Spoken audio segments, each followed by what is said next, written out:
que creo que es muy significativo. Muchas gracias a todos, ministros, ministras, y por concurrir de forma generalizada a esta invitación que creo que es una invitación en un momento especialmente sensible y especialmente crítico, y creo que es importante que conversemos y que estemos juntos todos.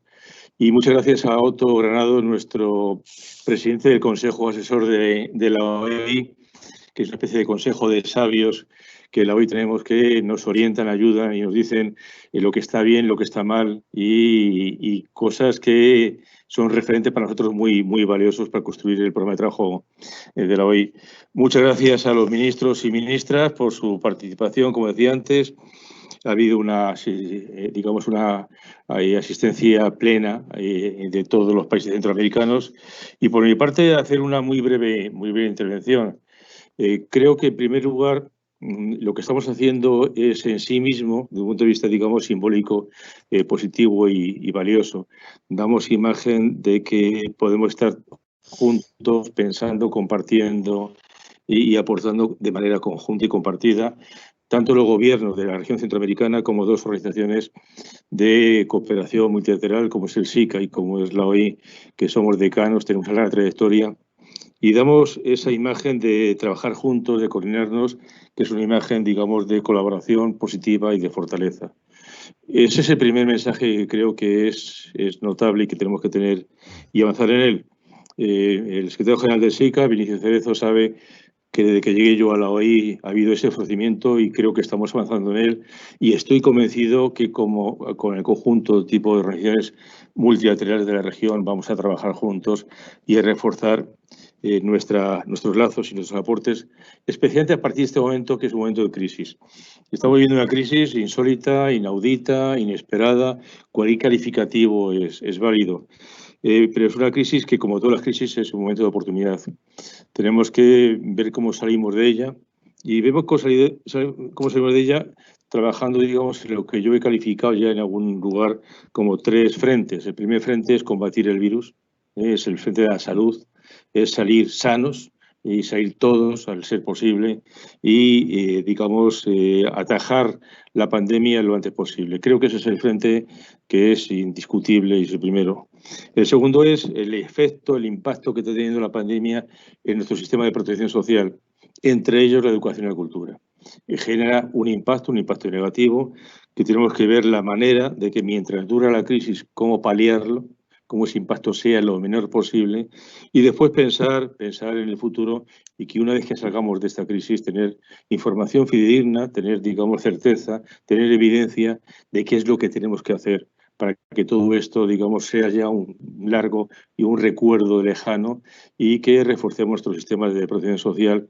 Insisto en el caso nuestro, de manera muy especial, los de educación, los de cultura y los de ciencia. Y esa salida de esa crisis, ese reforzamiento, va a tener que ser necesariamente apostando por lo que es la multilateralidad. Es evidente de que este tipo de situaciones no salimos solos, y es evidente de que la relación multilateral es la más potente arma para asegurar una sostenibilidad futura.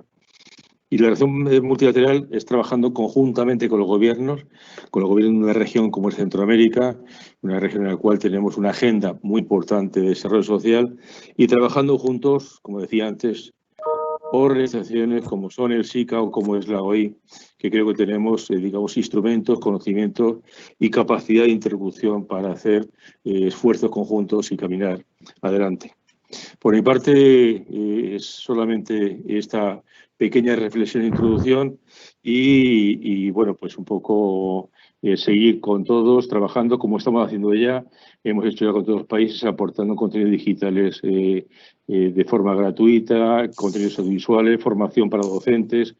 Y creo que eso que venimos haciendo, si lo vamos haciendo conjuntamente y con colaboración, va a tener mucho mayor impacto y mayor beneficio para todos. Nada más que eso, es mi introducción. Reitero las gracias a todos, las gracias, y sí que me gustaría pasar la palabra al secretario general del SICA, estimado amigo Vinicio Cerezo. Tienes la palabra para poner aquello que creas oportuno en este momento. Muchísimas gracias, Mariano. Estimado Mariano, secretario general de la Organización de Estados Iberoamericanos, estimado doctor Otto Granados, presidente del Consejo Asesor de la OIE, qué gusto volver a coincidir con usted y gracias por su persistencia para que participáramos en un evento tan importante. Respetados ministros y ministras de Educación, especialmente ministras de Educación, porque por lo visto son más ministras de Educación que ministros, de los países miembros del SICA, Carlos Staff de la SICA, delegados de los ministerios y un saludo especial a todos los que nos acompañan.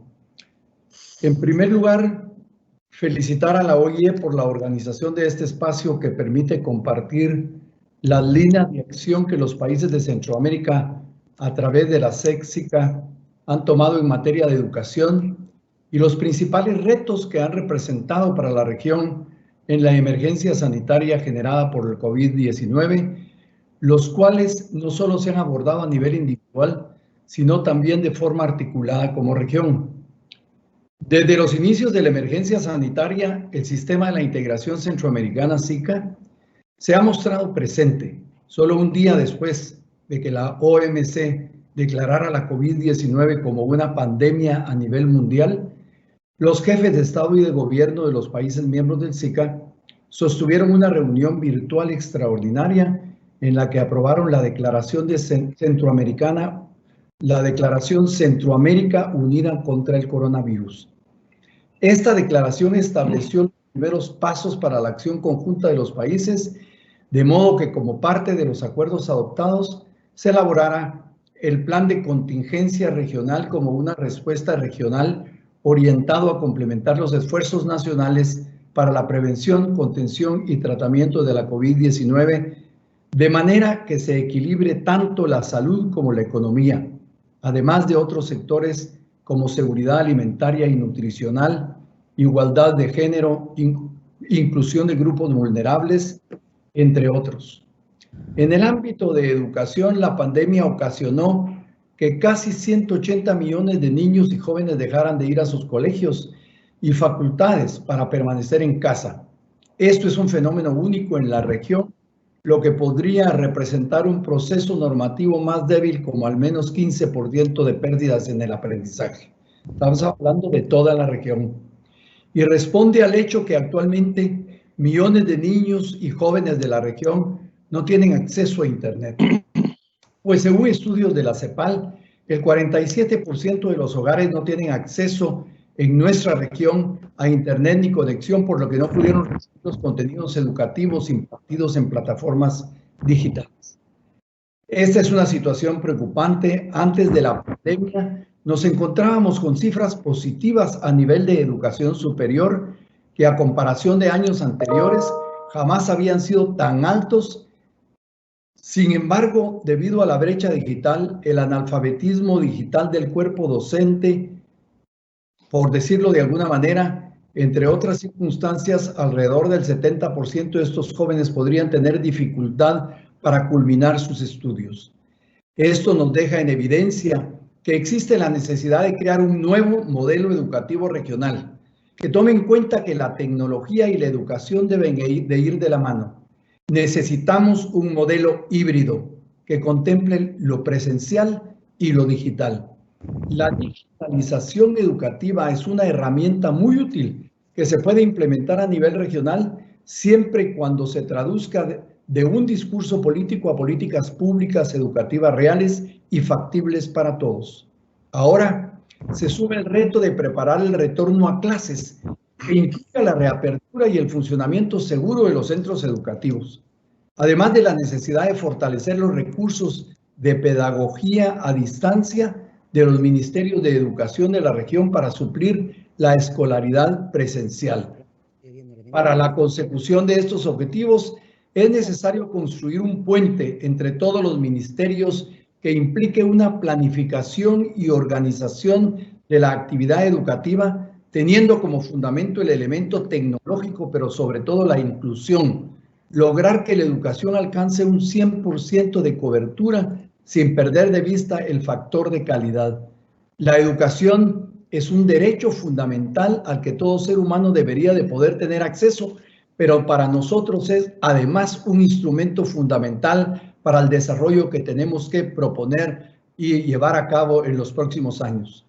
Debemos de replantearnos la educación y si de algo ha servido esta pandemia es que nos ha puesto en perspectiva la importancia de seguir avanzando en materia de integración y seguir usando las herramientas articuladoras para desarrollar avances en los déficits históricos que siempre han aquejado a la región y que hoy en día, debido a la emergencia sanitaria, se muestran como más evidentes. Es por ello que el SICA, a través de los ministros y ministras de Educación y Cultura de la región, y con su total colaboración y su liderazgo, ha volcado sus esfuerzos en materia de educación y cultura, trabajando de forma conjunta, aportando sus capacidades individuales para proponer una respuesta regional y agregar el plan de contingencia regional, la dimensión de cultura y educación. En la región ya contábamos con la política educativa centroamericana creada en el 2013 y adaptada a los ODS en el 2015. Pero actualmente, frente al nuevo escenario, es tiempo de replantear esta política pública y adecuarla según el impacto que ha tenido la crisis en la política educativa, que sirva de margen de actuación para que los ministerios actúen de forma articulada entre los 8 países de la región para brindar soluciones a los retos post-coronavirus. Esta política pública representa los esfuerzos regionales que han dado resultados. A pesar de las diferencias regionales que existen y que inciden en el tema de educación, se ha podido percibir una mejora en un 10% de la cobertura de educación. Esto significa que más niños y niñas están teniendo acceso a una educación de calidad. Solo la tasa neta de matriculación secundaria ha incrementado en casi un 20% en los últimos 20 años. También se ha hecho mayor conciencia en darle mayor énfasis al segmento de la primera infancia, que es vital en la formación de los niños y de las niñas. Sin duda alguna, esta pandemia sin precedentes para la historia reciente de la humanidad ha representado, como dijo Mariano, no solo una crisis que terminará cuando hayamos contenido la enfermedad, sino una reconfiguración en lo político, económico y social.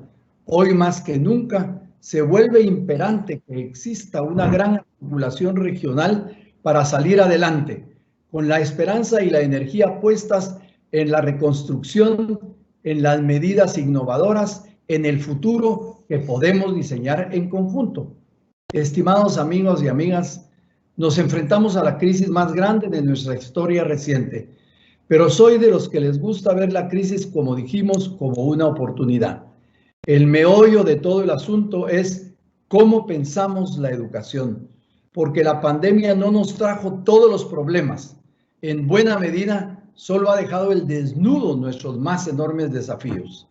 En este proceso de reactivación, la educación tiene que formar parte de un modelo de desarrollo que nos permita mayor productividad y competitividad. Debe de ser una herramienta de transformación. La educación, y lo insisto, debe de ser una herramienta de transformación.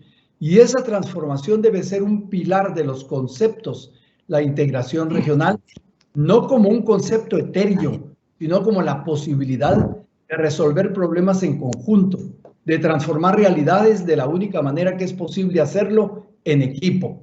Ese equipo son las familias, las sociedades, los países y, por supuesto, la región. Esperamos que de esta jornada se pueda rescatar soluciones integrales y multidimensionales, tal como han sido los desafíos a los que nos enfrentamos. Recuerden, siempre lo hemos creído, que nadie se salva solo y que más que un cliché, es una realidad objetiva el hecho de que solo juntos saldremos adelante. Ojalá no tardemos mucho más tiempo en comprenderlo. Muchísimas gracias y un saludo a todos los presentes. Los felicito por esta reunión. Muchas gracias, Vinicio. Creo que lo que has comentado es algo que compartimos todos. Estamos preocupados, estamos, digamos, dedicados a generar mejora de cobertura en la región. Hacer su cobertura el objetivo fundamental y al final pensamos siempre que había un reto que era la calidad, la equidad y la inclusión educativa. Y como decías tú, y decíamos hace unos días también un debate con el SICA, la crisis nos ha transparentado una realidad que es más dura y más cruda de lo que pensábamos. Y esa realidad y ese futuro educativo pasa por lo que tú apuntabas de un modelo educativo híbrido, en el cual no confundamos educación a distancia con educación remota. Educación remota es trasladar del salón de clase al salón de casa y, digamos, hacer que los padres, la familia, asuman un papel que no le corresponde personalmente. Es importante y además yo lo asocio también con el efecto económico. Esa referencia que has dicho tú del 15% de pérdida de aprendizajes es muy grave. Hicimos un estudio en la OI con unos economistas y lo que demuestra también y desnuda también es que estos chicos, estas chicas que hoy sufren un proceso de confinamiento en sus domicilios, sus ingresos salariales serán peores en el futuro. El impacto es un impacto, digamos, a futuro muy importante que tiene que ver con el bienestar de las personas y que tenemos que compensar de una forma u otra. Va a afectar a su bienestar en cuanto que cuando sean más mayores y acceder a un puesto de trabajo van a tener algún tipo de penalización. Y por último, solamente comentar que también hacer referencia a este esfuerzo en una situación muy crítica. La situación de la crisis económica que vivimos en la región es la peor desde la gran recesión del 1929. Es un dato histórico de un calibre excepcional. Y creo que eso es una cuestión que tenemos que valorar mucho porque nuestra región necesita salir de esa trampa de la renta media y necesitamos enfrentar esa trampa y además ahora mismo una recuperación muy importante. Y todo esto dicho también desde la parte del organismo de cooperación, que tenemos que superar otra trampa, la trampa de la retórica hueca, que muchas veces nos ha hecho presas, como ocurrió en la crisis de 2008, en la cual hubo una caída abismal de los fondos de cooperación y no hubo una reacción frente a ese detrimento que fue muy, muy llamativo. No puede volver a ocurrir lo que ocurrió en el 2008. Por mi parte, ya daría paso siguiente a Otto Granados, que va a ser el moderador del evento. Otto es una persona muy conocida por todos, muy conocida y querida también, Otto. Entonces voy a hacer una referencia biográfica muy, muy sencilla. Otto ha sido hasta hace no mucho tiempo secretario de Educación Pública de México, fue embajador de México en Chile, fue director general del Instituto de Administración Pública del Tecnológico de Monterrey, fue gobernador del estado de Aguascalientes, director general de Comunicación Social y portavoz de la Presidencia de México y además, entre otros cargos, consejero para Asuntos Políticos de la Embajada de México en España. Es autor de numerosos ensayos y libros y publicaciones, práctica que sigue utilizando de forma sistemática y regular, doy fe de ello, y ha sido condecorado, reconocido con diferentes órdenes como la Gran Cruz de Mérito Civil del Gobierno de España, la del Consejo Nacional de la Raza por su contribución a la población hispana en Estados Unidos, la Orden del General Bernardo O'Higgins de Chile y algunas otras más. Y en este momento, desde hace un tiempo, con mi llegada a la Secretaría General de la OI, pues pensé que la mejor persona para presidir el Consejo Asesor de la OI era Otto Granados por su trayectoria, conocimiento y además por su proactividad. Es una persona que sigue produciendo, trabajando día a día con aportes muy significativos. Otto, con esto ya acabo con una síntesis de tu biografía y currículum y te doy la palabra para que inicies ese proceso de moderación de este evento. Otto tiene la palabra y muchísimas gracias. Al contrario, muchísimas gracias al secretario general de la OI, Mariano Jabonero, por su introducción. Gracias por la invitación. Mil gracias al presidente Cerezo, secretario general del SICA, por haber aceptado participar con nosotros. Y, por supuesto, infinitas gracias a todas las ministras de Educación, el ministro de Educación de Honduras, la viceministra de Costa Rica, que nos honran esta mañana, esta tarde en España, y tenemos hoy un elenco verdaderamente de lujo. Antes de empezar propiamente con nuestro webinar, simplemente para información de quienes nos siguen, estamos en las redes sociales, pueden entrar con el hashtag Encuentros OEI o ir al sitio web de la OEI, oei.es, y ahí encontrarán un banner con el que rápidamente pueden empezar. Bueno, efectivamente, como lo mencionaron los secretarios generales Jabonero y Cerezo en sus palabras introductorias, esta pandemia, esta crisis nos ha tomado verdaderamente desconcertados. quizá ningún país, ni siquiera los más altamente desarrollados, estaban suficientemente preparados para ello. Y ha provocado que, por ejemplo, en el caso de Iberoamérica, de acuerdo con las cifras y los datos de la propia OEI, hay aproximadamente 177 millones de niños y de jóvenes que vieron interrumpida su educación escolarizada, de tal manera que ha habido un desconcierto en ese sentido. Pero al mismo tiempo, y esta es, digamos, la buena noticia, la combinación de esfuerzos, de prácticas de las familias, de los maestros, de los gobiernos, de los ministerios de educación, han tratado de responder con la mayor imaginación, creatividad e innovación para atenuar desde el punto de vista educativo esta pandemia y las consecuencias educativas que, como bien ya señalaba en este caso el secretario Jabonero, pues van a tener consecuencias todavía de larga duración. Así que quisimos organizar este webinar con la finalidad de que los países centroamericanos pudieran compartir, por supuesto, entre ellos, pero también hacia el resto del mundo, cuáles son aquellas prácticas en las que han estado trabajando en estos meses para afrontar relativamente la pandemia, que nos compartan sus experiencias, por supuesto, y luego tratar de imaginar cómo va a ser o cómo debiera ser el día después. Algún día esto pasará y tenemos que acostumbrarnos a vivir bajo nuevas condiciones, esto que se ha dado en llamar una nueva normalidad. Y precisamente por eso quisimos invitar a los máximos responsables de la educación en Centroamérica para que nos compartan esta experiencia. Vamos a tener 2 rondas para ellas y para ustedes. La primera de ellas les voy a pedir a cada uno de los países que nos compartan en unos 5 minutos un poco cómo han reaccionado, cómo han manejado, digamos, esta emergencia en sus distintos países, qué buenas prácticas nos pueden compartir. Y luego en la segunda ronda les pediré ese ejercicio de imaginación para ver un poco cómo nos podemos ir preparando para lo que será el día después, para la situación del post-COVID. Así que mil gracias de verdad a todas y todos ustedes por estar este día con todos nosotros en este espacio virtual. Voy a dar en primer lugar la palabra a doña Melania Brenes Monge. Ella es la viceministra académica del Ministerio de Educación Pública de Costa Rica. La señora Brenes estudió psicología, obtuvo una licenciatura en la Universidad de Costa Rica, después hizo un máster en pedagogía, en psicopedagogía en la UNED y obtuvo el doctorado en educación por la Universidad de Almería en España. Ha trabajado por muchos años, más de 15 años, en el ámbito educativo. Fue directora ejecutiva del Instituto de Desarrollo Profesional del Ministerio de Educación Pública y actualmente es la viceministra académica de este mismo ministerio. Así que muy bienvenida, viceministra, y adelante con sus palabras por los siguientes 5 minutos. Muchísimas gracias, don Otto. Muy agradecida, y los saludos de la señora ministra de Educación, Giselle Cruz Maduro. Bueno, nosotros estructuramos esta breve participación inicial en tres bloques básicos. ¿Qué se planteaba el Ministerio de Educación cuando sucedió todo el tema de la pandemia y la toma de decisiones para la suspensión del ciclo lectivo presencial? ¿Cuáles han sido las principales intervenciones educativas para atender esta contingencia? Y finalmente, ¿cuáles son estrategias que se han consolidado para el mediano y largo plazo en el caso de la reanudación del ciclo lectivo presencial en el país?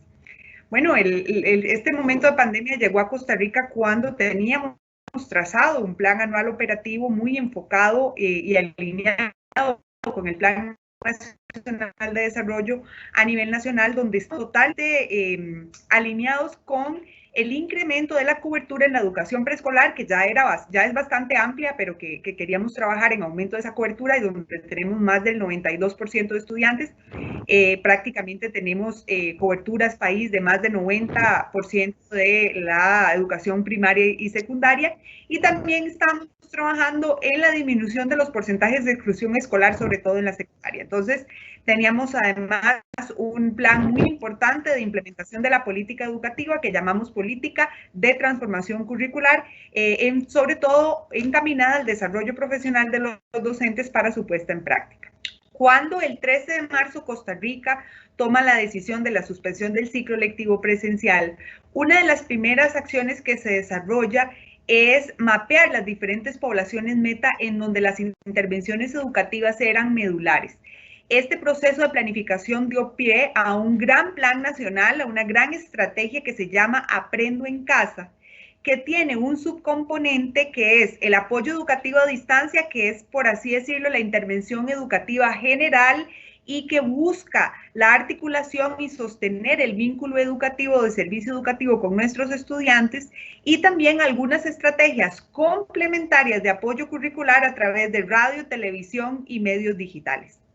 Adicionalmente, en temas de condiciones de nuestra población estudiantil, tomamos decisiones muy importantes con respecto al tema de la alimentación, porque muchos de nuestros estudiantes, sobre todo en las zonas más vulnerables, es en el centro educativo donde pueden acceder a una comida completa. Por tanto, tuvimos que tomar decisiones en ese marco, así como la mejora de condiciones de infraestructura, de agua y de conectividad y también físicas de algunos centros educativos. De manera que en ese momento empezamos a desarrollar un plan de condiciones alterno que involucrara además el beneficio de la población, alguna que se iba a mantener en los centros educativos, sobre todo docentes y personal de planta que iban a estar haciendo un trabajo desde ahí, y también la salud y el bienestar de nuestros estudiantes desde los hogares. En este plan de trabajo, sobre todo de apoyo educativo a distancia, mapeamos desde el inicio la posibilidad de abordar el servicio educativo desde 4 escenarios en específico: estudiantes con conectividad y dispositivos, estudiantes con una conectividad, digamos, no de tan buena calidad que permitiría, digamos, que puedan acceder a medios digitales, pero no totalmente sincrónicos, por ejemplo, y escenarios más vulnerables, que son estudiantes que a pesar de tener dispositivo no cuentan con conectividad en sus hogares, y hasta el último escenario, que es estudiantes que no cuentan ni con dispositivo ni con conectividad. Esos 4 escenarios de diagnóstico han sido un eje fundamental de trabajo, porque las intervenciones educativas para cada escenario, que buscan sobre todo generar acciones que permitan sostener el proceso educativo y curricular con las diferentes poblaciones meta, han sido una estrategia de abordaje muy importante desde los centros educativos y desde las regiones escolares. Hoy por hoy en este país sabemos que en los primeros 2 escenarios, si se quiere aquellos más privilegiados porque tienen dispositivos y conectividad, tenemos el 50% de nuestros estudiantes, y en los otros 2 escenarios que podríamos decir tienen más condiciones de vulnerabilidad, porque no necesariamente estamos llegando a ellos a través de medios digitales, sino a través de medios impresos y otros elementos, tenemos el otro 50%, de manera que los datos de la CEPAL que ahora reseñaban también son muy afines, porque básicamente nosotros también tenemos la población escolar dividida en ese sentido. En este periodo, además, desarrollamos de una manera muy rápida y muy articulada una trayectoria formativa que nos, a través de 3 MOOCs, permitiera orientar a nuestros docentes hacia el apoyo educativo a distancia y poner a disposición de ellos una plataforma virtual de aprendizaje que tenemos ya desde hace bastante tiempo en convenio con Microsoft, pero a la cual no le habíamos sacado totalmente el provecho, que es el uso de la plataforma Teams. En esta trayectoria formativa tenemos ha sido, digamos, siento yo, uno de los logros más importantes de la estrategia a nivel país, el compromiso y la participación de los docentes en esta trayectoria, en donde aproximadamente el 85% de la totalidad de la planilla, que son más de 65,000 docentes, han participado de manera comprometida y han completado efectivamente ese proceso de actualización que les permite sacar provecho de las herramientas y la plataforma virtual, y también de las pautas curriculares que como Ministerio de Educación hemos desarrollado. Estas pautas particularmente han estado muy orientadas a estar asociadas a la política educativa y de transformación curricular. Tienen una estrategia metodológica básica que es el aprendizaje autónomo, y desarrollamos un marco de guías de aprendizaje autónomo en donde tenemos también un gran desarrollo país que está dispuesto para todos los que quieran ingresar y conocer un poco más a nivel metodológico. Esto ha sido altamente reconocido por nuestros docentes y también en otras latitudes que hemos compartido la estrategia metodológica, es decir, pedagógica y didáctica para el apoyo educativo en el hogar. Y también ha apostado por una evaluación formativa del aprendizaje totalmente asociada a esta habilidad de aprender a aprender en el hogar. Hoy por hoy tenemos el reto de mejorar la estrategia de acompañamiento virtual en nuestros escenarios más vulnerables, 3 y 4, que abarcan aproximadamente el 50% de nuestros estudiantes, donde queremos proveer recursos, mejorar el tema de conectividad y seguir avanzando en esto que ya se ha discutido, digamos, se va a desarrollar con un proceso bimodal en donde vamos a tener probablemente que combinar espacios a distancia y espacios presenciales también, tomando en consideración todas y cada una de las medidas. Tenemos ese reto, estamos muy preocupados por avanzar y ocupados también por avanzar en acciones específicas para esa población que tenemos identificada como la que requiere mayor acompañamiento en la estrategia, pero también creemos que hemos avanzado de manera a pasos agigantados en lo que sería una estrategia país de apoyo educativo a distancia a través de las plataformas suficientes y el contenido pedagógico y las pautas pedagógicas también que orienten correctamente a nuestra población docente, que es al fin y al cabo la que lleva a la práctica todas estas estrategias con sus estudiantes. Eso básicamente es una síntesis muy general de lo que en Costa Rica hemos llevado a cabo y lo que estamos enfrentando y los desafíos también que tenemos hacia adelante. Muchas gracias.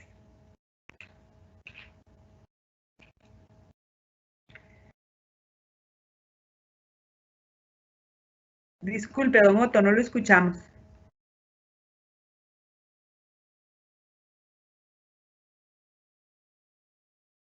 No escuchamos a don Otto. Ya, ahora sí.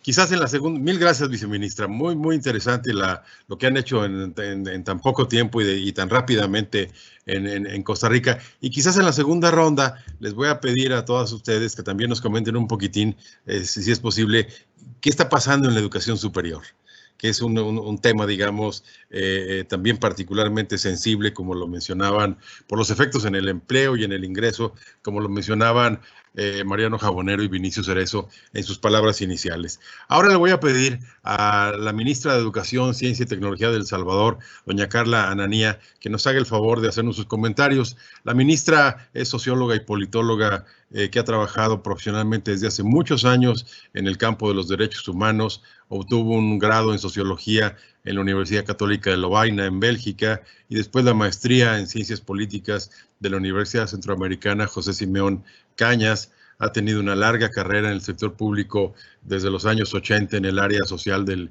Ministerio de Planificación. Fue funcionaria y oficial de derechos de la niñez en la oficina de UNICEF en San Salvador, desde donde coordinó diversos proyectos e iniciativas a este respecto. Y desde el 2014 es miembro del Comité Asesor del Consejo de Derechos Humanos en Ginebra y relatora del estudio global sobre la niñez migrante no acompañada. Así que le pido a la ministra Ananía que nos haga el favor de hacernos sus comentarios por unos 5 minutos, por favor. Muchas gracias, don Otto. Muy buenos días. Buenas noches ahí en Madrid. Un atento saludo al secretario general del SICA y al secretario general de la OEI. Un agradecimiento por este espacio para poder compartir las experiencias en esta región de Centroamérica con los colegas ministras y ministros, a quien saludo también. En la República de El Salvador, el cierre del sistema educativo fue efectivo el 11 de marzo, incluyendo escuelas del sector privado y universidades del sector de educación superior. El Ministerio de Educación en El Salvador forma parte del Gabinete de Salud Ampliada.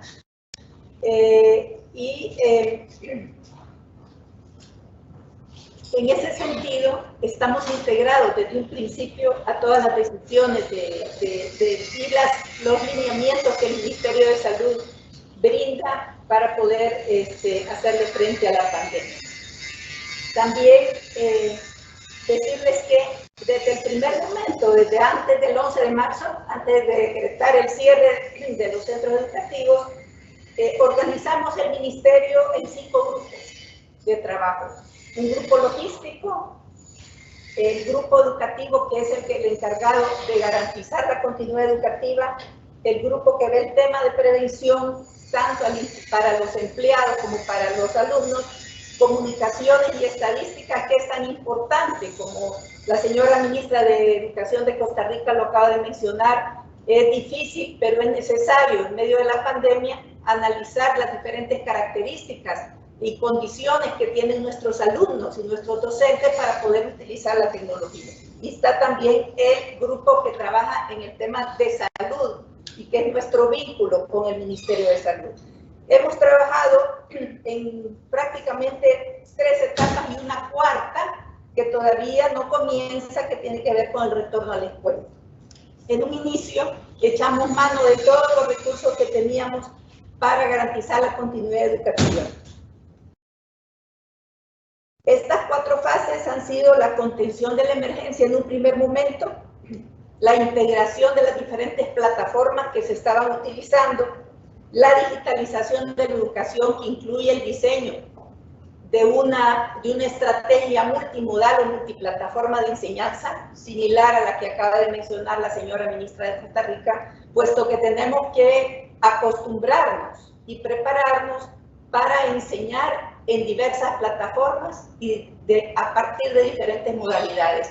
Creemos que esa va a ser nuestra próxima realidad y el paso que todavía no hemos dado, creo que nadie lo ha dado aún, que es el más delicado, que es el retorno a la escuela. En cuanto a la contención de la emergencia, digamos lo que se hizo en un primer momento, sabiendo, conociendo cuáles eran nuestras coberturas en conectividad y en tecnología, primero creamos un micrositio que lo hemos subido cada semana actualizado al portal del Ministerio de Educación. El 40% de los alumnos y de los docentes ha tenido acceso a estas guías pedagógicas actualizadas. Y simultáneamente hemos creado, además de ese micrositio, un call center 24/7, o sea, las 24 horas, para poder responder dudas pedagógicas tanto de los padres de familia como de los docentes. Este micrositio ha tenido alrededor de 2 millones de visitas y 7,000 consultas el call center. Tenemos ya listas lo que llamamos los sites, los repositorios que van a ser utilizados para poder alimentar la plataforma que hasta este momento nosotros hemos utilizado para formar a los docentes. Junto con la Secretaría de Innovación de la Presidencia, se ha hecho un convenio con Google y nuestra plataforma educativa va a ser Google Classroom. Hemos tenido una respuesta inédita de parte de los docentes, ¿verdad? Se han derribado muchos paradigmas. Creíamos que la formación digital a los docentes iba a ser mucho más difícil, pero para sorpresa nuestra y de manera muy positiva, los docentes han respondido casi masivamente al interés de formarse en Google Classroom y en otras herramientas. A tal punto que el día lunes, de los 45,000 docentes que tenemos en el sector público, vamos a graduar a 30,000 en el uso de la plataforma de Google Classroom. Esto incluye, obviamente, el trabajo de todo un equipo de especialistas, curriculistas, que están priorizando los contenidos para poderlos utilizar en las diversas plataformas. Lo que nosotros llamamos establecimiento de mínimos curriculares, establecimiento de indicadores de logro y, muy importante, la implementación de una nueva estrategia de evaluación.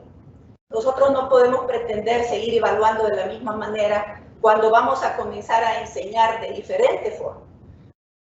Y la currícula, o sea, esta pandemia, como bien dicen los dos secretarios, esta pandemia lo que nos ha traído también son oportunidades y es ahí donde nos debemos de centrar. Tenemos la oportunidad de revisar nuestros contenidos, actualizarlos y implementar una estrategia de evaluación totalmente diferente y acorde a los nuevos contenidos. Quiero decirles también que nosotros hemos priorizado el tema de la salud mental de nuestros docentes y a través de las diferentes plataformas estamos haciendo énfasis en los docentes en equilibrar el contenido académico con los contenidos lúdicos. Nuestros niños están golpeados psicológicamente. Y para colmo, hace 2 semanas nos golpea la tormenta Amanda y nos deja estragos físicos y nuevamente estragos emocionales sobre nuestros niños, nuestros alumnos más frágiles. En esta atención psicoemocional, nosotros contamos con 14 consejerías, una en cada departamento del país. Estas consejerías se reinventaron y se convirtieron en consejerías en línea. Y durante las lluvias, durante la tormenta Amanda, se han atendido más de 1000 niños en los albergues con terapias psicoemocionales y de atención de primeros auxilios psicológicos. Tuvimos que habilitar 92 centros educativos como albergues y al mismo tiempo enfrentar los riesgos del contagio dentro de esos centros educativos. Ese ha sido un trabajo muy articulado con el Ministerio de Salud, con Protección Civil y con nuestro Ministerio de Educación. Pero también le hemos dado prioridad al tema de la alimentación escolar y hemos focalizado para poder entregar los alimentos, las raciones que los niños todos los días consumen en las escuelas. Focalizamos aquellos municipios que están en el mapa de pobreza como pobreza alta y moderada y en el censo de talla y pesa como bajo y moderado. Entonces hemos hecho una entrega de alimentos de manera focalizada a las poblaciones más frágiles y como era muy difícil entregar las raciones por alimento, hemos entregado una bolsa de alimentos familiares en esos municipios más vulnerables. En este momento entonces estamos integrando las diferentes plataformas y diseñando la estrategia de enseñanza multimodal o multiplataforma. Esta es una estrategia que articula todas las formas de enseñanza que van a ser posibles y hace 3 semanas lanzamos la franja educativa Aprendamos en Casa, de Canal 10, que ha sido muy bien recibida por los niños. Hemos tenido manifestaciones realmente muy emotivas de cómo los niños han recibido esta franja y cómo ellos manifiestan a través de esta reacción que sí extrañan su escuela, extrañan sus compañeritos. La franja educativa en Canal 10 está siendo complementada también por un programa de radio. Todas estas son las plataformas, todas las respuestas que se van a ir integrando en esta estrategia multimodal, multiplataforma, que estamos ya en proceso de finalizar. Muchísimas gracias por su atención.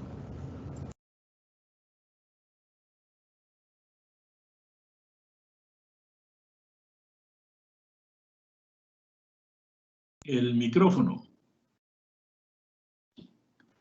Muy gracias, ministra, y además muy importante en su caso porque han tenido que navegar un poco entre la tormenta Amanda en estos días. Le voy a pedir ahora a la señora ministra de Educación de Guatemala, doña Claudia Ruiz Casasola de Estrada, que nos haga sus comentarios. La ministra estudió Administración Educativa y posee un doctorado en Investigación Social por la Universidad Panamericana, una maestría en Gerencia Educativa y en Política y Comunicación.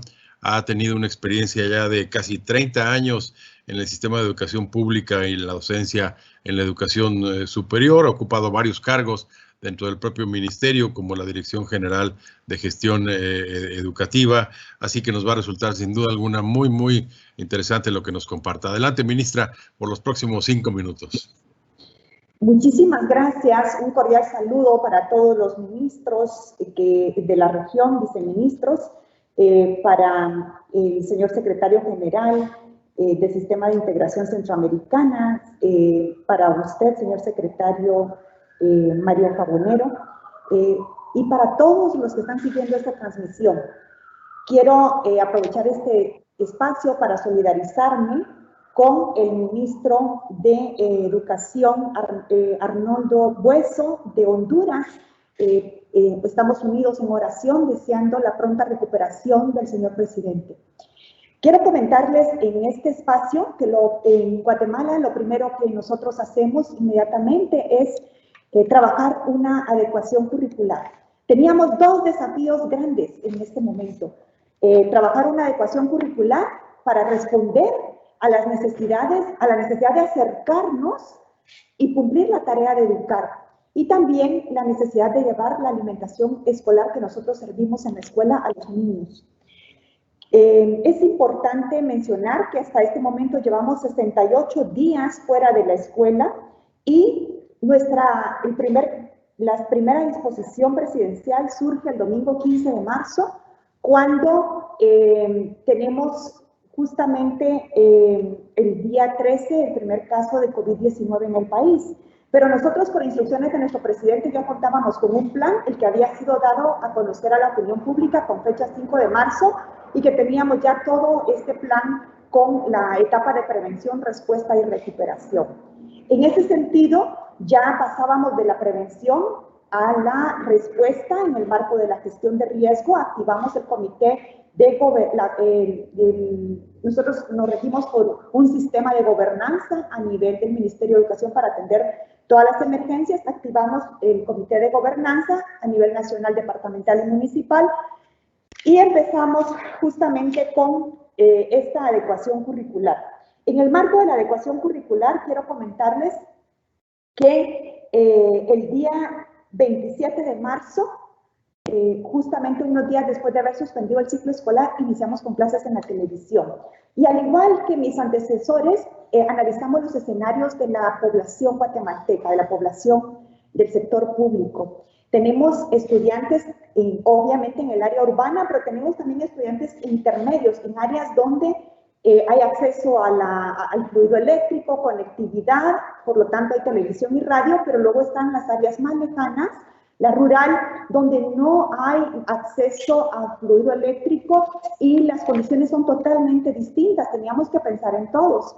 En el marco de esta adecuación curricular, pensando primero en los que están en las comunidades más lejanas, trabajamos unas guías en idiomas nacionales. Por ejemplo, aquí esta es una guía en idioma man, otra guía en idioma cachiquel. Las primeras guías las trabajamos. Estas son guías de autoaprendizaje, las trabajamos en diferentes idiomas, llevan incorporadas sus hojas de trabajo y llevan también sus estrategias de evaluación. Estas llegan impresas, ahorita esta es la segunda edición de guías y llegan de manera conjunta con la alimentación escolar. Estas guías también las desarrollamos a través de la televisión. Tenemos 4 horas y media de televisión en calidad de donación de un canal nacional y llevamos en este momento 679 programas de televisión y tenemos un promedio de 300 voluntarios, tanto en canal de gobierno como en este canal nacional, en el cual todos los días estamos al aire para trabajar con los niños y lleva un componente de apoyo psicosocial para trabajar con los maestros, niños y padres de familia. También tenemos programas radiales en los que damos clases a través de la radio en idiomas nacionales, a través de una federación de radios que nos ha donado su tiempo de aire. Tenemos recursos digitales a través de la página del Ministerio de Educación, en el cual es una página que fue totalmente adecuada para Aprendo en Casa, que es el programa con el que nosotros estamos trabajando directamente. Y en el marco de Aprendo en Casa, estamos trabajando una biblioteca digital, blog educativos, revista digital. Esta revista digital con el apoyo de las universidades. Y también hemos cumplido con el tema de la alimentación escolar. Hasta este momento llevamos 68 días de alimentación a los hogares de los niños. Se ha cumplido con la entrega a través de la organización de padres de familia. La entrega es totalmente descentralizada, se les depositan los recursos a los padres de familia y ellos compran y pueden entonces hacer esta distribución. Para ir concluyendo, en el marco también de este desafío se lanza el seguro médico escolar para que los niños tengan una oportunidad de atención a través de telemedicina, porque los hospitales están saturados por la emergencia y puedan ser atendidos directamente en las enfermedades comunes que los niños tienen en esta época. También, ya en el marco de la recuperación, estamos planificando ya se está trabajando en los remozamientos de la infraestructura escolar, en el tema de saneamiento de agua, letrinas y servicios sanitarios. Pues quisiera seguirles contando más, pero el tiempo ya se me ha agotado. Sin embargo, los esfuerzos los seguimos realizando y asumiendo los desafíos que se nos van presentando. La otra semana lanzamos la página Mineduc Digital con el apoyo de UNICEF, donde van a encontrar los estudiantes, principalmente graduandos y los jóvenes de los últimos grados, tutoriales de temas puntuales en el área de comunicación y lenguaje y matemática. Muchísimas gracias por este espacio. Al contrario, ministra, muchísimas gracias a usted. Una pregunta rápida. Las guías que nos acaba de mostrar también están, me imagino, en versión digital, ¿verdad? Además de impresas. Es correcto. Estas guías están en versión digital colgadas en la página. La página del ministerio está recibiendo un promedio de 35,000 visitas por día. Y los materiales se pueden descargar. Las empresas de telefonía nacional permiten que se pueda accesar sin consumir datos. El acceso es totalmente gratuito. Correcto. Mil gracias, ministra. Muy amable, muy amable. Bueno, ahora tenemos al ministro Arnaldo Bueso, ministro de Educación de Honduras, que nos dará sus comentarios. El ministro previamente había sido ministro del Instituto de Conservación y Desarrollo Forestal, Áreas Protegidas y Vida Silvestre en Honduras. Tiene una licenciatura en Ingeniería Forestal, tiene más de 29 años de experiencia en la Dirección de Organizaciones Internacionales de Desarrollo, presidió la Federación de Organizaciones Privadas para el Desarrollo en Honduras y también fue miembro fundador del Consejo Nacional Anticorrupción en su país. Actualmente, como ya dije, es el ministro de Educación de Honduras y también nos unimos a los buenos deseos de recuperación pronta del presidente. Ministro Bueso, por favor, adelante. Muchísimas gracias, muy amable, por este espacio tan extraordinario de aprendizaje. Gracias por sus buenos deseos, los transmitiré a nuestro presidente y su esposa también. Desde Honduras, evidentemente, la situación de crisis ha sido muy similar en los parámetros con que se ha estado desarrollando en Centroamérica y también nosotros desde el día 13 de marzo suspendimos las clases presenciales. Automáticamente, evidentemente, de un mes atrás nosotros, en el entendido de que esta pandemia iba a cubrir prácticamente todo el mundo, iniciamos todo un proceso de adecuación curricular que nos permitiese poder atender eventualmente y de forma no presencial a los educandos en todo nuestro país. Este trabajo significó una coordinación amplia con múltiples actores, no solamente nuestros equipos especializados de la Secretaría, pero también la Universidad Pedagógica Nacional, ONG vinculantes al tema educación, cooperantes, etcétera, etcétera.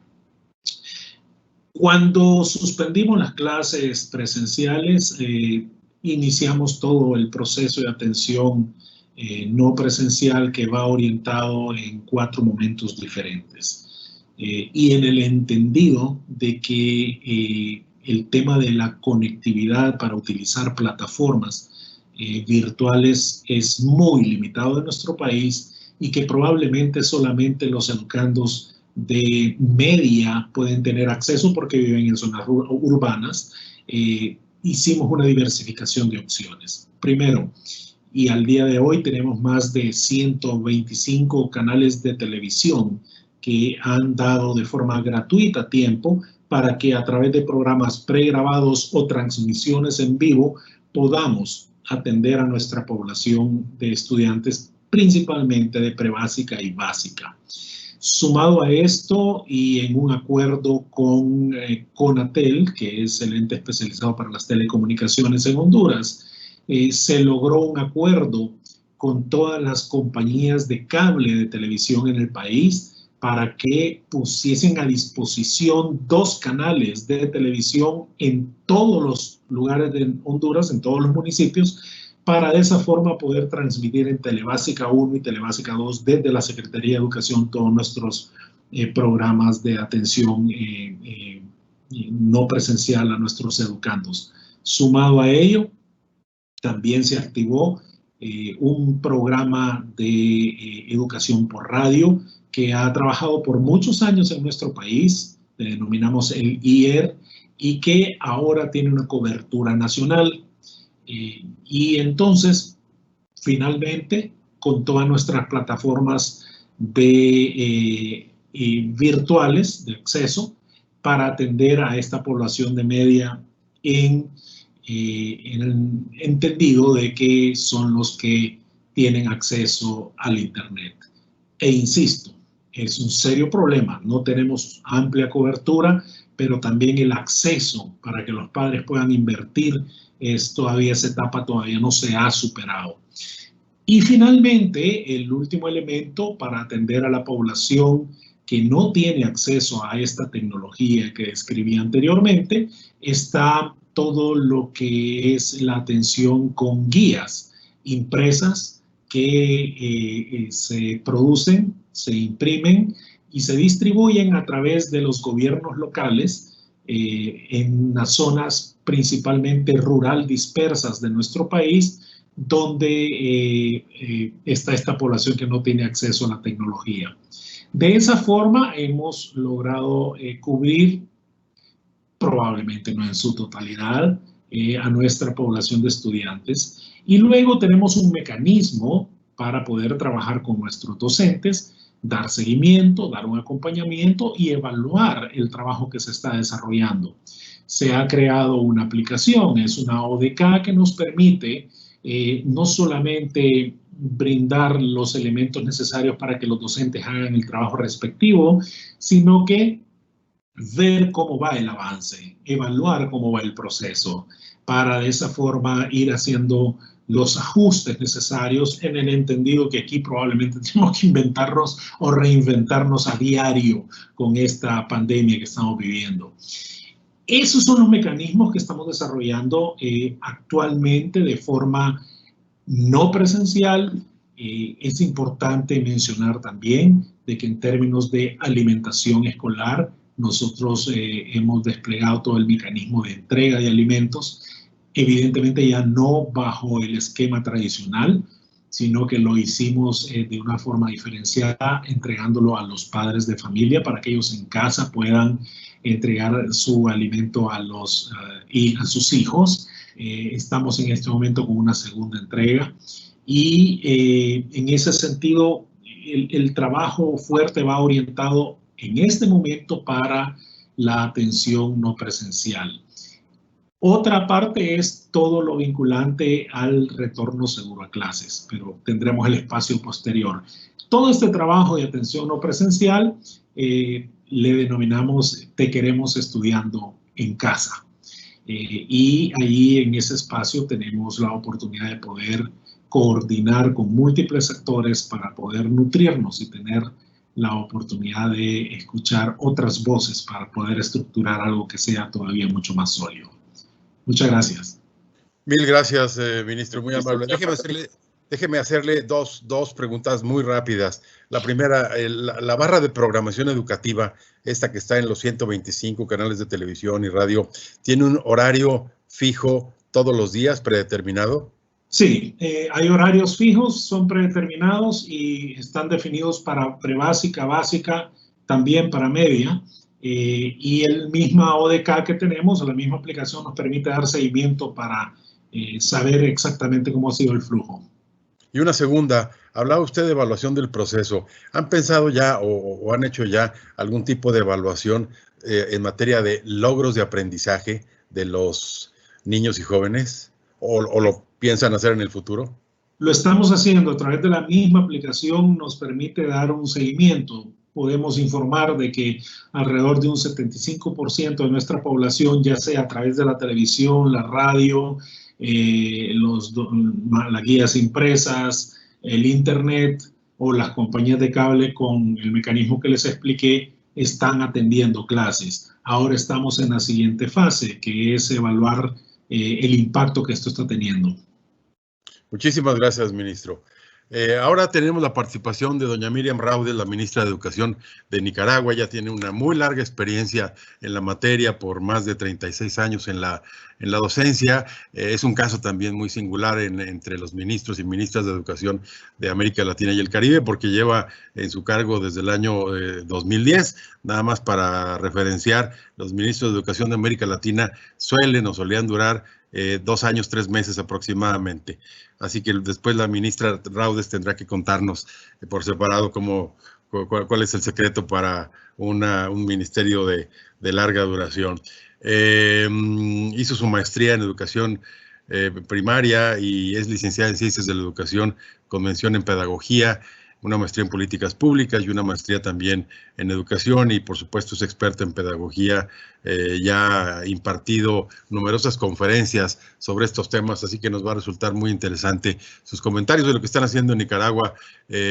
Ministra Raudes, adelante por favor por los próximos 5 minutos. Buenos días, un abrazo a todos y a todas nuestras colegas ministras. Saludo muy cordialmente al señor Vinicio Cerezo, secretario general del SICA, al señor secretario general de la OEI, Mariano Jabonero, al señor Otto, que nos está sirviendo aquí muy bien de moderador. Nuestro cariño y nuestro abrazo desde Nicaragua. Bueno, nosotros a partir del 11 de marzo que la Organización Mundial de la Salud declaró pandemia mundial, cada institución de este país elaboramos una estrategia nacional. Nosotros en nuestro caso les voy a hablar de la Estrategia Nacional de Educación frente al COVID en Nicaragua. Esta estrategia nacional tiene cuatro etapas. Nosotros para aclararles, nosotros no hemos suspendido clases oficialmente. Comenzamos con esta estrategia nacional que es muy importante para nosotros, porque iniciamos con trabajar la educación preventiva para el cuidado de la salud, desde las aulas de clase, desde la familia. Entonces nosotros implementamos un protocolo de prevención desde la escuela, de tal manera que los estudiantes, maestros y la familia empezamos a implementar las medidas preventivas, que para nosotros es fundamental. Es estratégico además, no solamente retirar a los estudiantes, sino que más bien trabajar desde la escuela las medidas de prevención. Y hasta la fecha nos ha dado bastante resultado. Debo de decir de que durante todo este periodo del 11 de marzo acá, hemos tenido un mes de bajas asistencias para los estudiantes, porque efectivamente en Nicaragua el primer caso se dio el 17 y 15 de marzo, un caso nada más, y entonces desde allí en algunos municipios han venido trabajando de manera muy normal la asistencia, una asistencia prácticamente normal en casos de, por ejemplo, ahorita en tiempos de invierno, ¿verdad? Que los padres de familia, por la lejanía, por la situación que tienen en las comunidades, pues nos mandan a sus hijos, pero no precisamente por el COVID. Solo tenemos afectados 5 municipios nosotros donde la asistencia es bastante baja. Para ello tenemos también planes de trabajo, estrategias de trabajo para la atención de estos muchachos que no están llegando a clase. Esta primera etapa que la seguimos trabajando porque para nosotros es fundamental el tema de la prevención en salud, porque no solamente lo planteamos desde el punto de vista de la pandemia de COVID-19, porque en nuestros países vendrán otro tipo de pandemias, ojalá y no, y Dios quiera no, pero probablemente sí. Entonces estamos preparando a una población, a una generación de estudiantes que cuide su vida, desde hábitos de higiene, hábitos de alimentación y hábitos de convivencia en sus hogares. Entonces para nosotros eso es estratégico. Lo primero que hicimos fue eso, no fue suspender la clase, sino que implementar esa estrategia de prevención para el cuidado de la salud.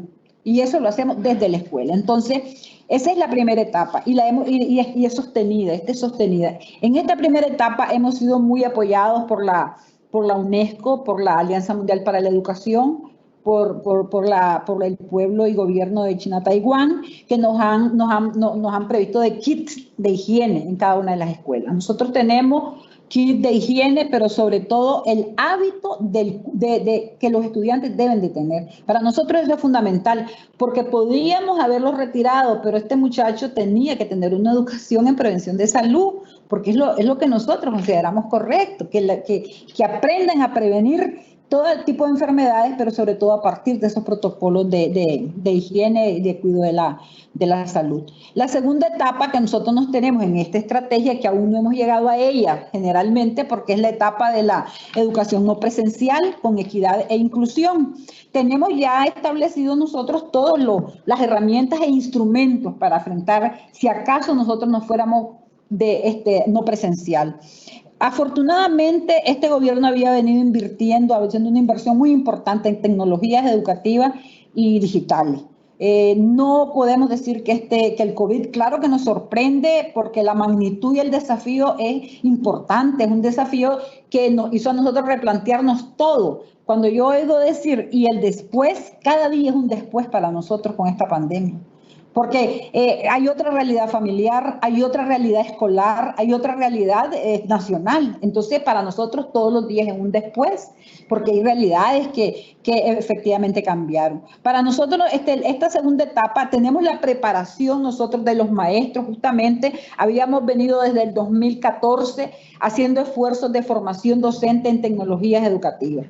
Si bien es cierto, nosotros ya tenemos aulas digitales en secundaria y tenemos en centros núcleos todos los equipos necesarios, pero también enfrentamos el mismo problema que otros países, que no todos los maestros tienen la posibilidad de conectividad por los costos, pero también las familias no tienen esa posibilidad. ¿Qué estamos haciendo nosotros? Ya tenemos pautas metodológicas nosotros de este tipo de atención educativa que es combinada. Puede ser una parte a través de las tecnologías educativas y digitales, otro puede ser semipresencial y la otra totalmente en guías de trabajo. Pero tenemos nosotros una realidad, las zonas rurales es donde hay más asistencia educativa, porque hay menos estudiantes, evidentemente, hay los protocolos de cuidado de la salud, todo lo que es la prevención, la distancia sana, se hace de mejor manera, entonces los papás tienen más confianza, pero tienen más confianza porque hay una comunicación más estrecha entre el padre de familia, que son pocos, y el maestro. Entonces, en la zona rural nosotros no tenemos grandes problemas, pero sí nosotros estamos ya preparados para eso. Tenemos un canal de televisión, que es el canal 6, que lo hemos utilizado desde el 2014. Nosotros hemos venido utilizando el canal 6, el canal educativo, precisamente con teleclases. Nosotros ya tenemos en nuestras plataformas teleclases de reforzamiento, por ejemplo, teleclases para primer grado, para secundaria, para inglés, para matemáticas. O sea, tenemos toda una plataforma ya de teleclases que los maestros han venido preparando. Por supuesto que en esta lógica de la pandemia, nosotros hemos hecho revisión de esas teleclases y hacerles algunas adecuaciones, como las adecuaciones curriculares que tenemos que hacer, y justamente también revisar el sistema de evaluación, porque no es lo mismo una clase presencial, como se evalúa, o una clase virtual, o una clase semipresencial, o por guías de trabajo. Entonces nosotros sabemos que estamos enfrentados a una realidad diferente. No podemos decir nosotros que es un problema, es una realidad que nosotros estamos enfrentando. Entonces, así vamos. Estamos trabajando también dentro de nuestra estrategia, tenemos todo el tema de la mitigación. Ahorita nosotros vamos a salir de receso escolar. Los estudiantes salen el 29 de junio y van a regresar el 12 de julio. Entonces, en esas 2 semanas nosotros estamos aprovechando a hacer teleclases de reforzamiento para aquellos estudiantes que a lo mejor han faltado, ¿verdad? Que han faltado a sus clases, y poder recontactarlos nuevamente. Pero eso lo vamos a hacer en las teleclases en las dos semanas de vacaciones, pero además el trabajo que el Magisterio Nacional, que vale la pena reconocerle aquí el trabajo del Magisterio Nacional comprometido y con una vocación, pues que es válido reconocérselo, más en este mes que nosotros en Nicaragua también celebramos el Día del Maestro. Entonces, esas 2 semanas de reforzamiento escolar para recontactar a esos muchachos que no han venido a clase. Como les he comentado, nosotros tenemos solamente 5 municipios, Managua, Masaya, Granada, Chinandega, que han sido los más afectados en asistencia, pero esos no se han perdido el contacto con ellos, sino que se le han mandado guías, se ha trabajado a través de líneas de WhatsApp con los padres de familia, etcétera. Entonces, hemos hecho todo eso. Todo el trabajo que nosotros estamos haciendo también lo hacemos desde la Comisión Nacional de Educación. Estamos revisando cómo va evolucionando este tema de la infección, ¿verdad? En Nicaragua, de acuerdo a lo que va informando el Ministerio de Salud, a lo que viene trabajando en los protocolos, y nosotros como Sistema Nacional de Educación, donde está también la Universidad y el Tecnológico Nacional, estamos haciendo acciones conjuntas que nos permitan a nosotros, de cada una de las instituciones que formamos parte del Sistema Nacional de Educación, es poner a la disposición nuestra fortaleza en función de calidad educativa. Nuestro lema es que ningún niño quede fuera del sistema. Atenderlo, eso para nosotros es inclusión y es equidad. Ahorita estamos en fase de capacitación intermedia para los maestros, porque nosotros generalmente a medio año hacemos una capacitación nacional y al inicio de año otra. Estamos en la intermedia y los maestros ya de aula de clase estarán en la capacitación del 7 al 10 de julio. Entonces estamos en ese proceso. No hemos suspendido clases. Afortunadamente, pues hemos tenido un manejo bastante responsable desde las aulas de clase. No hemos tenido brotes significativos en las escuelas. Debido, nosotros decimos que hay varias cosas, pues nosotros estamos haciendo el tema de la formación en salud preventiva y esta se está trasladando también a los hogares, de tal manera de que seguimos aprendiendo de esto y tenemos un desafío importante. Ya no somos lo mismo Ministerio de Educación antes de la pandemia y después de la pandemia. Entonces, eso es para nosotros, nos desafía en todos los sentidos. Hemos trabajado también mucho el tema socioemocional.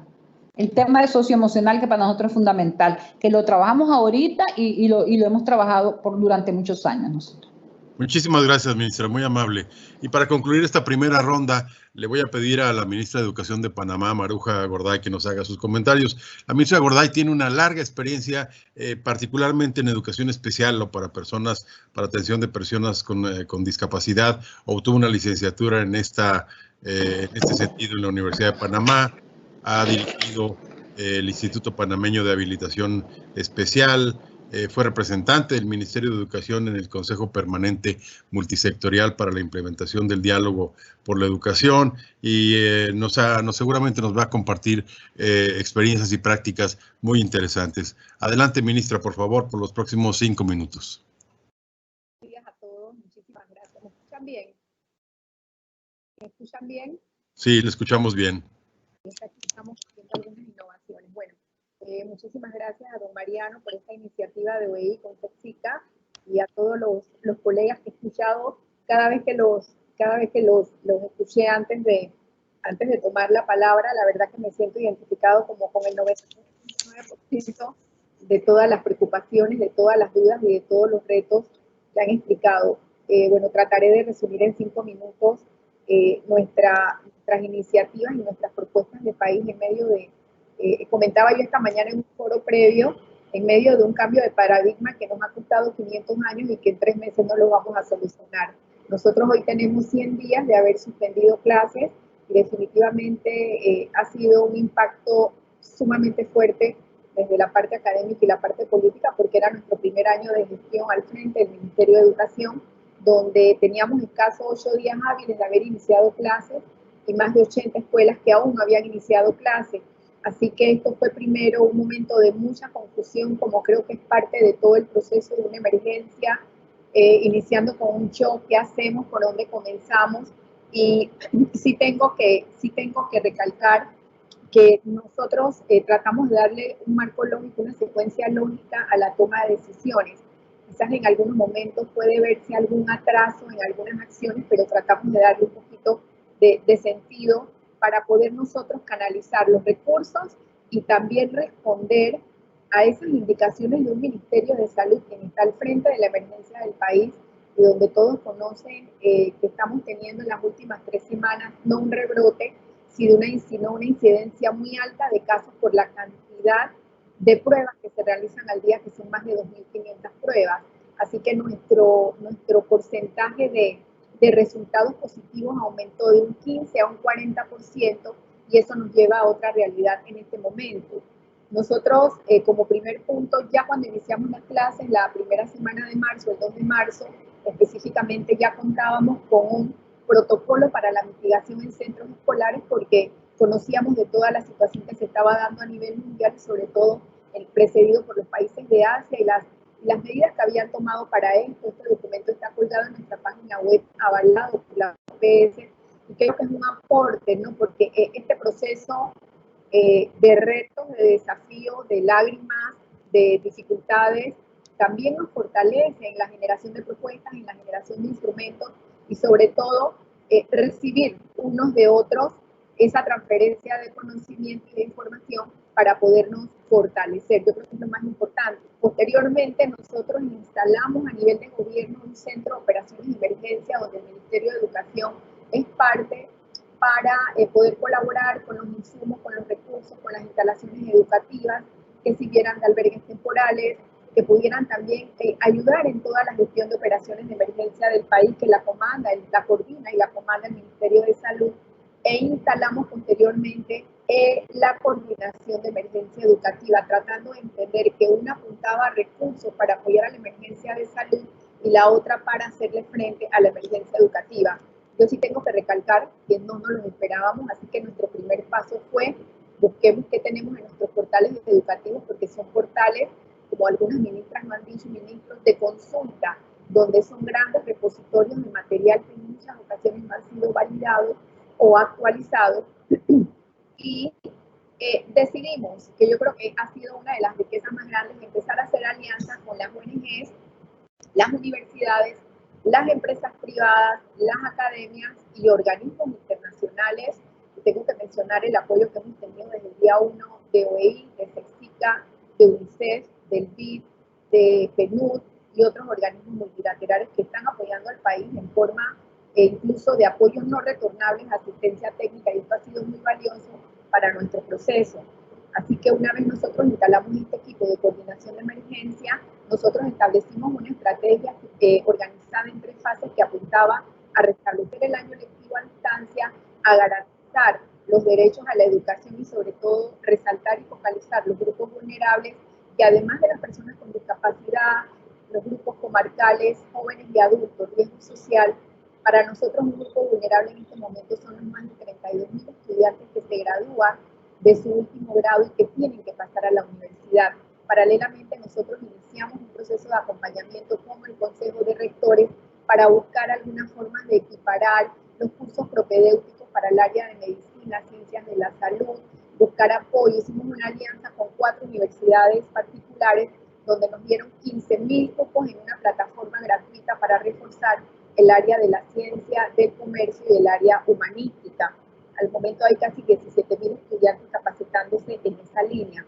Esa estrategia se desglosó en 8 objetivos y establecimos un plan, una ruta muy definida de trabajo en el aspecto de infraestructura, de ambiente, de apoyo psicoemocional integral que incluye la nutrición, la alimentación, la dotación de insumos de salud, el área académica y el área normativa, que quizás es un área que sí tenemos que fortalecer en este proceso porque carecemos de muchos aspectos. Sin embargo, el decreto que establece el gobierno nacional de la emergencia educativa nos da el aval para la toma de decisiones que hemos realizado.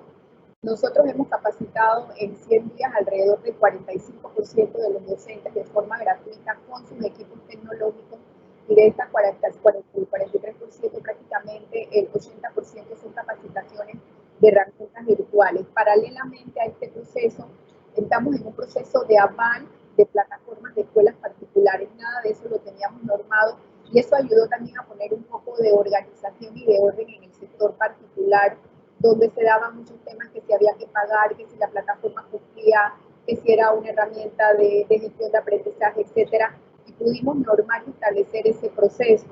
Paralelamente dimos la oportunidad, ¿por qué? Porque nosotros sí tenemos restricciones de distanciamiento y movilidad. En Panamá se estableció la salida a la comunidad por bloque. Educación es el último bloque. Habíamos pensado que podíamos retornar físicamente en agosto, septiembre, pero en este momento estamos creyendo que posiblemente no retornemos físicamente en lo que quede del año.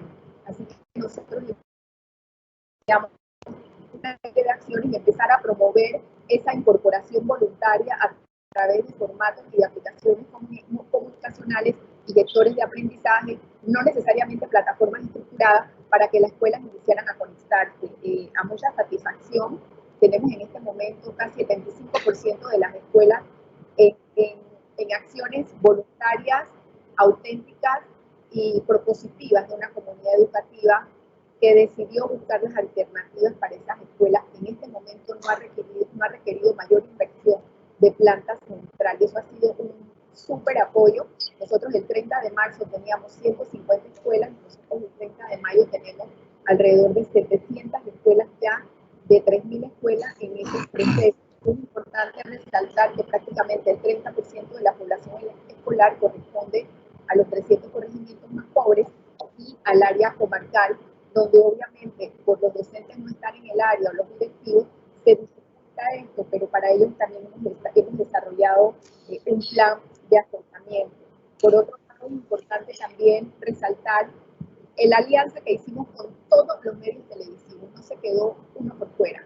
Radio y televisión, donde nosotros a la semana producimos 31 horas de televisión educativa que incluye programas para inicial, primaria, premedia, básica, y en básica está dividido en media académica y profesional y técnica, priorizando las áreas del currículum de emergencia, que son las áreas fundamentales en primaria: español, matemáticas, sociales, naturales, y posteriormente en los otros niveles. A su vez, la retransmisión de 96 horas de programa a la semana en forma gratuita. Mil gracias, ministra. Con la participación de la ministra terminamos esta primera ronda. Ya no nos queda mucho tiempo, lamentablemente. Así que les voy a lanzar a las ministras y el ministro de Educación de Honduras, que nos acompaña también, una pregunta muy concreta para que me hagan el favor de responderle en 30 segundos. ¿Cómo se imaginan? ¿Algún día esto pasará, se estabilizará, volveremos a una nueva normalidad o relativa normalidad? ¿Cómo se imaginan los sistemas educativos de sus países en el corto y en el mediano plazo tras la crisis epidemiológica? Me gustaría una respuesta en 30 segundos de cada uno de ustedes, y voy a empezar a la inversa, así que le pido a la ministra Maruja Gorday que nos haga el favor de, en 30 segundos, darnos una respuesta rápida sobre este ejercicio de imaginación. Esto nos lleva a valorar la parte humana y la parte digna del ser humano. Yo creo que eso es lo más importante. Dos, me imagino un sistema que pueda garantizar los servicios básicos que no tenemos: agua, luz, internet, y obviamente un entorno que me permita tener diferentes modalidades de atención, presencial y no presencial. Mil gracias. Ministra Raudes. Bueno, en principio es difícil imaginarse una situación de esta, ¿verdad? A nivel regional y a nivel de nuestro país. Sin embargo, considero yo de que vamos a hacer, me imagino, una educación más flexible. Tomar en cuenta todas las posibilidades y estrategias para poder hacer aprendizaje. Eso es lo importante, y el involucramiento de la familia. Eso me imagino yo un poco más fuerte, y el fortalecimiento de capacidades, pero más flexibles mentalmente nosotros. Ministerios de Educación robustos, fortalecidos, con flexibilidad y con mucha capacidad instalada. Bien, gracias. Ministro Bueso. Sí, nosotros hemos diseñado una estrategia que le denominamos el retorno seguro a clases, que lleva implícito todo un mecanismo de atención en bioseguridad, psicosocial, nivelación de educandos, pero sin duda alguna esta nueva normalidad implica un trabajo híbrido, ya no necesariamente al 100% presencial, y con dos grandes enfoques: el tema de la inclusión de educandos que no pudieron conectarse y el tema de la reducción de la brecha pedagógica, que es el gran reto que ahora tenemos. Mil gracias. La ministra Claudia Ruiz Casasola, por favor. Sí. Muchísimas gracias. Bueno, quiero comentarles que tenemos una mesa de atención a la emergencia COVID que la trabajamos junto con la dirigencia magisterial, y ahí estamos planeando todos los escenarios de retorno a clases. Principalmente también tenemos el apoyo del clúster de educación que se activó por medio de UNICEF, que nos han ido dando el acompañamiento y proveyendo de recursos y asistencia técnica. En la mesa COVID hemos preparado esos escenarios, tenemos ya protocolos que hemos ido trabajando para la distribución de la alimentación en la escuela, con una realidad totalmente distinta a la que teníamos. los protocolos para recibir a los niños, los protocolos para regresar de una manera escalonada. Cuando así sea, no tenemos ninguna prisa por regresar porque el señor presidente ha sido claro en resguardar la integridad de los niños, en tener presente que tenemos que tener niños sanos y seguiremos trabajando con las guías que les hemos mostrado.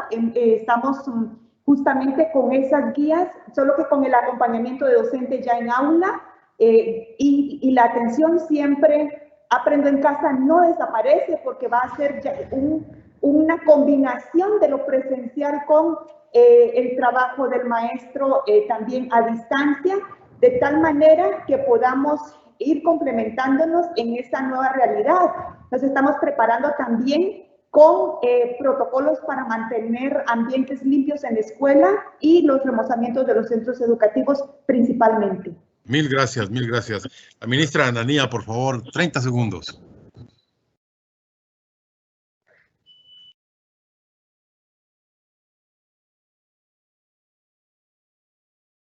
Ministra Carla Ananía. Sí, perdón, estaba cerrado el micrófono. En 20 segundos, cuéntenos cómo se imagina que será el día después. Nosotros nos imaginamos un sistema educativo totalmente diferente. Y qué bueno que va a ser diferente. Qué bueno, porque no queremos regresar a lo mismo que teníamos. La pandemia nos ha dado la oportunidad, nos está dando la oportunidad de reducir las inequidades y de volver una educación, convertir la educación en una educación más pertinente, más útil, más real para los estudiantes y sus familias. Y de impulsar un sistema educativo donde la familia tenga un rol mucho más protagónico. Mil gracias.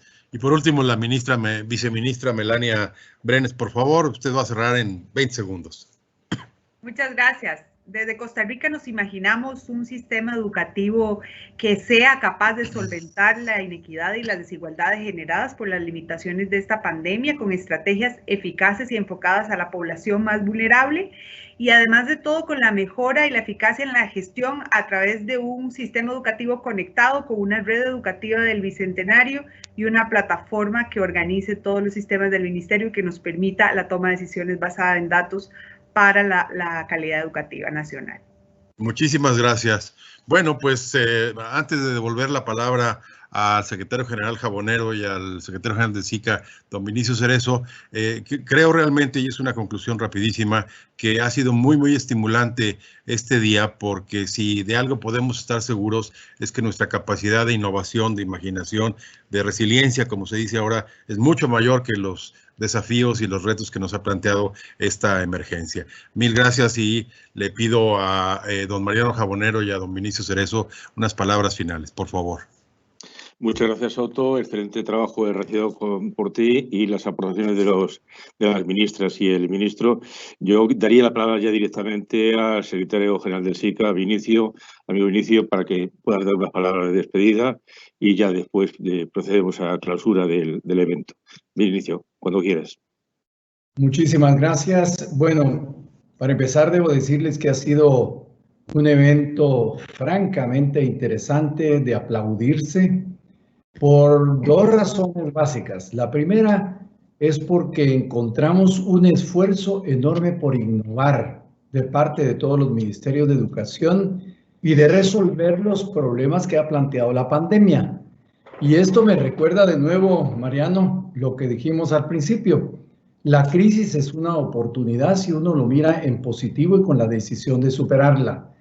Y es que los planteamientos que se han hecho han sido francamente interesantes en todos los países, algunos parecidos, otros no, pero las conclusiones que se han sacado es que tendrá que ser una educación híbrida con un fortalecimiento muy grande de los ministerios de educación y con una educación muy flexible, con mucha participación de las familias. Yo creo que, y de los otros sectores de la sociedad que yo lo quería señalar, es muy interesante que esto es muy novedoso en Centroamérica, que ha habido una interconexión y un respaldo de todos los sectores e instituciones de la sociedad al gobierno y un trabajo conjunto.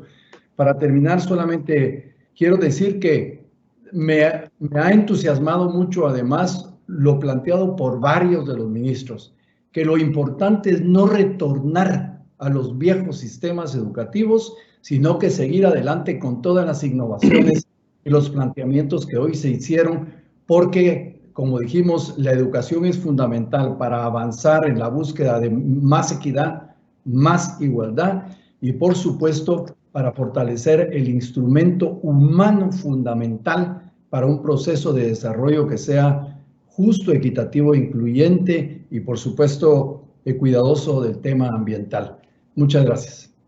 Muchas gracias, presidente. Muchas gracias, secretario Vinicius Cerezo. Y ya para concluir, también brevemente por mi parte, lo primero que quería manifestarles es que creo que se ha cumplido el objetivo de este evento, de esta actividad.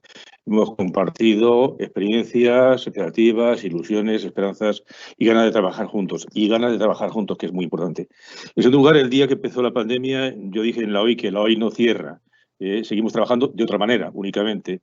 Y creo que la primera conclusión que tenemos que sentirnos orgullosos de que los gobiernos de la región no han cerrado. Además, un alto nivel de actividad y de compromiso, y creo que esto es un balance muy, muy positivo que nos tenemos que sentir orgullosos y tenemos que, digamos, que compartir también dentro y fuera de la región. Y creo que en el caso de la OI estamos dispuestos a compartirlo fuera de la región también como un ejemplo de trabajo continuado y de compromiso. En cuanto a la pregunta de Otto, que decía ¿qué imaginamos de futuro? Yo creo que hay una imaginación en el hecho cierto, y es que vamos a tener que y tenemos que construir repúblicas digitales y que construir repúblicas digitales desde la educación y para la educación. ¿Por qué repúblicas digitales? Creo que el mundo digital lo que ofrece es unas grandes posibilidades de equidad y de calidad. Es una ventana de oportunidades educativas para todos por igual, que es lo importante, para todos por igual. Y además es una inversión que, como diría la CEPAL, es una inversión muy eficaz y muy eficiente. Creo que se la apuesta. Vamos a pasar a otro modelo educativo, modelo digital, y todos, las ministras y el ministro han coincidido de que ese es el horizonte, ese es el mundo que debe trabajar.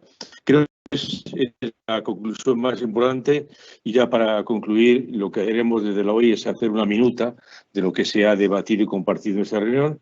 Esa minuta se la mandaremos a todos los ministros, ministras y ministros y al secretario Vinicius Cerezo, y para compartir esa minuta, que además la publicaremos también en uno de los micrositios de la OI, el que tenemos destinado a hacer seguimiento de políticas educativas y prácticas administrativas asociadas a la pandemia, y además con eso generar un vínculo para seguir comunicados y seguir compartiendo experiencias negativas.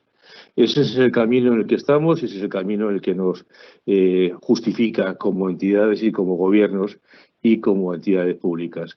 A todos, a todas, muchísimas gracias. Ha sido muy, muy grato y muy útil el compartir este momento y seguir vinculados en este proyecto común que es el bienestar de nuestra querida región centroamericana.